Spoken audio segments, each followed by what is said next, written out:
ဤဇလန်သည်အလုတ်ပင်ပန်းတန်ကြောင့်တေဆုံးသွားခဲ့ရသည့်လစာနီးအင်ဂျင်နီယာတဦးဖြစ်သူချောင်းမြင့်အကြောင်းဖြစ်သည်သူသည်ဆုံးမများ၏ထူးခြားဆန်းပြသည့်စွမ်းအားများရှိသောကဘာတစ်တစ်ခုတွင်မင်းသားတစ်ပတ်အဖြစ်ပြန်လည်ဝင်စားလာခဲ့သည့်ချောင်းရန်သည်သူ၏အင်ဂျင်နီယာတက်ပညာနှင့်ဆုံးမများ၏စွမ်းအားကိုပေါင်းစပ်ကာဤခေတ်နောက်ကျနေသောလူ့ဖွဲ့စည်းကိုတိုးတက်အောင်လုပ်ရန်စီစဉ်ခဲ့သည့်တစုံတစ်ယောက်ကသူ့ကိုနိုးရန်ခေါ်လိုက်တန်နှင့်အတူသူ၏ဘဝတစ်သည်ရုတ်တရက်စတင်ခဲ့သည်သူမျက်လုံးဖွင့်လိုက်သည့်အခါကလာထိုင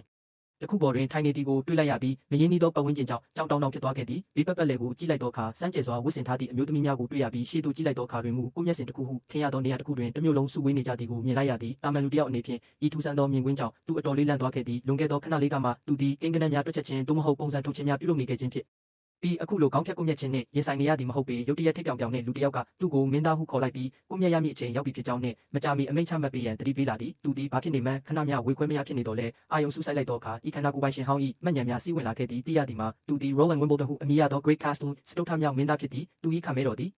သားသမီးအားလုံးကိုနေမြေအသီးသီးသို့ဆေးလွတ်ခဲ့ပြီး9 နှစ်အတွင်းအကောင်းဆုံးအုပ်ချုပ်နိုင်သူသည်ဘရင်အဖြစ်ဆက်ခံခွင့်ရမည်ဟုကတိပေးထားသည်သို့သောသူ့အတွက်အခက်အခဲတစ်ခုရှိနေသည်မှာသူသည်တာမန်လူတစ်ယောက်သာဖြစ်ပြီးသူ၏မောင်နှမများမှမူထူးချွန်ထက်မြက်သူများဖြစ်နေကြခြင်းပင်ပထမမင်းသားသည်စစ်ရေးတွင်ထူးချွန်ပြီးဒုတိယမင်းသားသည်ဗန္နာရေးတွင်ကျွမ်းကျင်သည်တတိယမင်းသမီးသည်နောက်လိုက်အင်အားတောင့်တင်းပြီးပြင်ဆမမင်းသမီးသည်အလုံးပင်ညံကောင်းလာသည်တစ်ဖက်တွင်စတုထမင်းသား Roland မှမူမြည်သည့်အရေး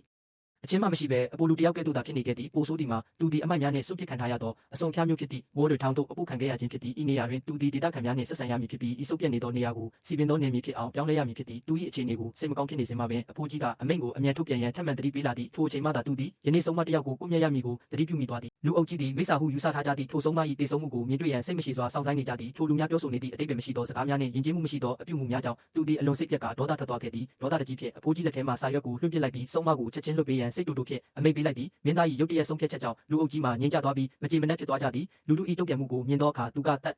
ပြင်းချရင်သူပင်ပန်းနေပြီဖြစ်သည်ဖြင့်ဤအမှုကိုနောက်တနေ့မှဆက်စစ်ဆေးရန်ပြောလိုက်သည့်စစ်သူကြီး Carolina ကရှေ့သို့တိုးလာပြီးဤကိစ္စကိုပြန်စဉ်းစားရန်တိုက်တွန်းသည်အခြားသောဆုံးမများလာရောက်မကယ်တင်နိုင်မီဤဆုံးမကိုအမြန်ဆုံးကိုမြတ်ရမည်ဟုသူကအခိုင်အမာပြောဆိုသည်တမန်လာသောစစ်သူကြီးတယောက်ကဆုံးမများကိုအလွန်မင်းကြောက်လန့်နေသည်ကိုမြင်ရသောအခါမင်းသားမှမရေပဲမနေနိုင်ဖြစ်သွားသည်ထို့နောက်ကျိုးတို့၏သူရဲကောင်းသည်အောက်သို့ဆင်းလာရင်ဆုံးမတွေထက်ရောက်လာရင်လည်းတခါတည်းအကုန်နှိမ်နှင်းလိုက်ရုံပေါ့ဟုပေါ့ပေါ့ပပပြောသွားခဲ့သည်စစ်သူကြီးမှဘာပြန်ပြောရမှန်းမသိဖြစ်နေစဉ်မှာပင်ဇက်ဝင်ကန်သည်ဘိုးတို့ထောင်ရှိစတုထမင်းသား၏ဆန်အိမ်ဆောက်ခါဆိုသို့ရောက်ရှိသွားသည်စိတ်ကောင်းနေသောစစ်သူကြီးအပြင်ဘက်တွင်ရက်နေစဉ်ကျွန်ုပ်တို့၏သူရဲကောင်းသည်တကားကိုဝုန်းကနေပိတ်လိုက်ပြီးတပ်ပြင်းချလိုက်ပါတော့သည်သို့တော်သူသည်တစ်သက်လုံးလူအုပ်ကြီးနှင့်တခါမှမရင်ဆိုင်ခဲ့ဘူးသောကြောင့်ရုတ်တရက်ထိတ်လန့်သွားခဲ့သည်သူ၏အတိတ်ပဲမဲ့သောတေဆုံးမှုအပြီးတွင်ဘဝတစ်ခုထပ်မံရရှိသည့်အတွက်သူသည်ကျေးဇူးတင်နေပြီးမင်းသား Roland ဖြစ်အပြည့်အဝနေထိုင်ကာဆုံးမ၏အကြောင်းရင်းကိုစုံစမ်းရန်ဆုံးဖြတ်လိုက်သည်ထို့နောက်သူသည်ဘိုးတို့ထောင်ရှိထောင်သို့သွားကာဆုံးမနှင့်တွေ့ဆုံရန်ပြင်ဆင်သည်စစ်သူကြီးများကအနည်းရှိနိုင်ကြောင်းတတိပေးတော်လဲသူကကလေးမလေးတစ်ယောက်ကိုကြောက်နေရသလားဟုလောင်ရဲကရှေ့သို့ဆက်သွားခဲ့သည်နောက်ဆုံးတွင်သူသည်ဆုံးမနှင့်မျက်နှာချင်းဆိုင်တွေ့ဆုံခဲ့သည်သူမ၏အလှပကြောင့်သူအနှဲငယ်ရင်ခုန်သွားတော်လဲစစ်သူကြီးကကြားထဲမှဝင်နောက်ရှက်ကမင်းသားကိုဝေးဝေးနေရန်ပြောသည်သူကစစ်သူကြီးကိုအသားရတားဆီးပြီးမင်းကလေး၏အမိကိုမေးမြန်းသည်စစ်သူကြီးကထပ်မံဝင်နောက်ရှက်သောအခါတွင်မူစိတ်မရှိတော့ဘဲစစ်သူကြီး၏ခေါင်းကိုခောက်ကဝေးဝေးနေရန်ပြောလိုက်သည်သူမ၏အမိမာရဏဖြစ်သည်သူမ၏အတိတ်ဇလံမှာအလွန်ဝမ်းနည်းစရာကောင်းလာသည်သူမ၏ဖခင်ကိုကယ်တင်ရန်ကြိုးစားရင်းမရည်ရွယ်ဘဲသူမ၏စွမ်းအားကိုအသုံးပြုလိုက်မိရာမှလူတစ်ယောက်မှပြဖြစ်သွားခဲ့သည်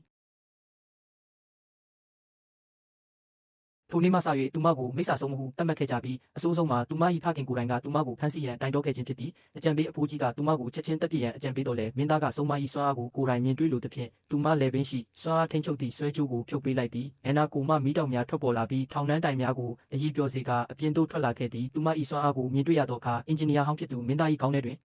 ထူးခြားသောအကြံဉာဏ်တစ်ခုရရှိသွားသည်ဤကဲ့သို့သောစွမ်းအားကိုအသုံးပြုပြီးကဘာကြီးကိုပြောင်းလဲပြစ်ရန်သူဆုံးဖြတ်လိုက်သည်နန္ဒာကသူမကိုတက်ရန်ပြောတော်လဲသူကမင်းကိုငါအလုတ်ခံတယ်ဟုပြောကာသူ၏ဝိယုံကိုခြုံပေးလိုက်သည်မင်းသား Roland ကသူမသည်ဘာမှမရှိရာမှာမိတောင်များကိုထုတ်ပေးနိုင်သောအမြဲတမ်းလည်ပတ်နေသည့်စက်ယန္တရား perpetual motion machine ကဲ့သို့ဖြစ်သည်ဟုသတ်မှတ်လိုက်သည်အကြံပေးဖိုးကြီးကစိုးရိမ်တကြီးတားဆီးတော်လဲမင်းသားကဂယုမဆိုင်ဖဲသူမနှင့်အလုတ်သဘောအရဆက်ဆံရည်သည်ထောင်ရန်နှင့်သူမနေထိုင်ရန်နေရာစီစဉ်ပေးရန်အမိန့်ပေးခဲ့သည်မင်းသားကရှင်းပြသည်မှာဘိုးတွေထောင်သည်အလွန်ဆိုးရွားနေပြီးသူ၏မောင်နှမများကိုရှင်နိုင်ရန်အတွက်ဤကဲ့သို့ထူးခြားသောနည်းလမ်းကိုအသုံးပြုရမည်ဟုဆိုသည်နောက်ဆုံးတွင်အဖိုးကြီးသည်မင်းသား၏စိတ်ဓာတ်ကိုလေးစားသွားပြီးအန်နာနှင့်တွေ့ဆုံရန်စီစဉ်ပေးသည်ထိုအချိန်တွင်အန်နာမှမူတန်ရှင်းရေးလုပ်ငန်းများလုပ်ဆောင်ပြီးနောက်လှပသောအဝတ်အစားများဖြင့်အဆင်သင့်ဖြစ်နေပြီဖြစ်သည်